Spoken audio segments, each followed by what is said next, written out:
నమస్తే, నేను Vamshi. Welcome to view point. చూడటానికి నిశ్శబ్దంగా ఓ మౌనమునిలా ఉంటాడు. తను ఏం చేయాలనుకున్నాడో పక్కాగా ఇంప్లిమెంట్ చేస్తాడు. గ్రౌండ్లో జరిగే ప్రతి కదలికను నిశ్చితంగా గమనిస్తూ ఉంటాడు. నేను ఎవరి గురించి చెప్తున్నానో మీకు అర్థమయ్యే ఉంటుంది. అతడే భారత ప్రధాన కోచ్ గౌతమ్ గంభీర్. ఇప్పుడు గౌతమ్ గంభీర్ గురించి ఎందుకు మాట్లాడుకోవాల్సి వచ్చింది అంటే, గౌతమ్ గంభీర్ ఎక్కువగా మాట్లాడు, ఎక్కువగా స్పందించడు. కానీ గౌతమ్ గంభీర్ మాట్లాడాడంటే ఆ మాట వైరల్ అవుతున్న పరిస్థితులు ఎప్పటి నుంచో చూస్తున్నాం. అందులో భాగంగానే ఆసియా కప్లో పాకిస్తాన్ను భారత్ రెండోసారి చిత్తు చేసిన తర్వాత గంభీర్ తన ఇన్స్టాగ్రామ్ స్టోరీ పెట్టేశాడు. ఆ స్టోరీయే ఇప్పుడు వైరల్ అవుతుంది. Pakistan opener Farhan gun shot, bowler Haris Rauf వెకిలీ చేష్టలకు భయపడే ప్రసక్తే లేదని అర్థం వచ్చేలా ఒక ఇంట్రెస్టింగ్ స్టోరీ షేర్ చేశాడు గౌతమ్ గంభీర్. ఇండియన్ ఓపెనర్లు అభిషేక్ శర్మ, శుభ్మాన్ గిల్తో పాటు టీమిండియా ఇమేజ్లను పోస్టుకు జత చేశాడు. మ్యాచ్ ముగిసిన తర్వాత అంపైర్లకు మాత్రమే కరచలనం చేయాలని, పాక్ ప్లేయర్లకు అవసరం లేదని మేనేజ్మెంట్ నుంచి స్పష్టమైన సందేశం వెళ్లేలా చేశాడు.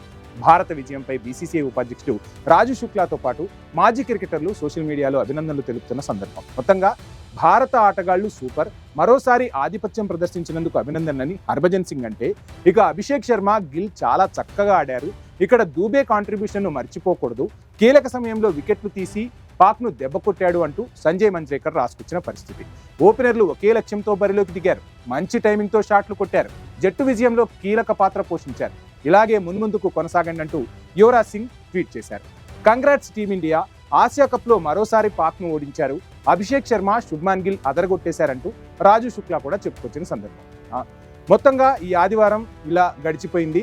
ఇక వ్యంగ్యంగా అంటే టీమిండియాకు సంబంధించి వ్యంగ్యంగా ఏదైతే పాకిస్తాన్ ప్లేయర్స్ చేశారో దానికి ఒకే ఒక ట్వీట్తో నానా అర్థాలు వచ్చేలా గౌతమ్ గంభీర్ చేసిన ట్వీట్ అయితే ప్రస్తుతం వైరల్ అవుతుంది. మొత్తంగా ఎవరికి భయపడే ప్రసక్తి లేదు, మీ వెకిలి చేష్టలు మమ్మల్ని ఏమీ చేయవు, మా జట్టు ఎంత నాణ్యంగా ఉంది, ఎలా మేము క్రికెట్ ఆడగలము అనేది నిరూపించారు. ఇక ఇర్ఫాన్ పఠాన్ కూడా స్పందించాడు. అద్భుతంగా ఆడారు, మొత్తంగా టీమిండియా ఘన విజయాన్ని సాధించింది, ఈ విజయానికి అభినందనలు అంటూ కూడా ఇర్ఫాన్ పఠాన్ కూడా స్పందించిన పరిస్థితి మనం చూస్తే, గౌతమ్ గంభీర్ జట్టు బాధ్యతలు చేపట్టిన తర్వాత, అంతకుముందు రాహుల్ ద్రావిడ్ జట్టు బాధ్యతలు చేపట్టిన తర్వాత కోచ్గా భారత్ జట్టు అత్యుత్తమ ప్రదర్శనను అందిస్తోంది. ఒక రకంగా చెప్పాలంటే విజయ పరంపర కొనసాగుతుందని చెప్పవచ్చు. గంగూలీ ఆ టైంలో మనం విదేశీ కోచ్లను తీసుకొచ్చే వాళ్ళం, విదేశీ కోచ్లతో నానా తలనొప్పులు ఉండేది.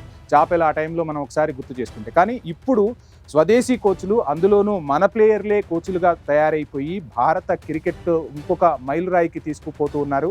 ఇక పాకిస్తాన్తో మ్యాచ్కు సంబంధించి భారత్ అత్యుత్తమ ప్రదర్శన కనబరిచింది. ఆసియా కప్పే కాదు, రేపు రాబోయే టోర్నీల్లో కూడా భారత్ అత్యుత్తమ ప్రదర్శన కనబరుస్తుంది. ఇక వరల్డ్ కప్ను కూడా ఈసారి కైవసం చేసుకునే దిశగా గౌతమ్ గంభీర్ తర్ఫీదిస్తూ ఉన్నాడు. సో ఏది ఏమైనా ఇటువంటి టైంలో, అంటే భారత్ పాక్ మ్యాచ్ జరుగుతున్న టైంలో ఆపరేషన్ సింధూర్కు సంబంధించి హ్యాండ్ షేక్ ఇవ్వకుండా ఉండటం, పాకిస్తాన్కు గట్టిగా బుద్ధి చెప్పటం, ఇవన్నీ కూడా వరుసగా జరుగుతున్న పరిణామాలు. ఏది ఏమైనా స్వదేశీ కోచ్లే భారత్కు ఎప్పటికీ మేలు చేస్తారు, మన దగ్గరే ఆ శక్తి సామర్థ్యాలు ఉన్నాయని చెప్పి ప్రూవ్ చేస్తున్న గౌతమ్ గంభీర్, రాహుల్ ద్రావిడ్కు ఈ సందర్భంగా మనం ఒకసారి సెల్యూట్ చేద్దాం. జై హో భారత్.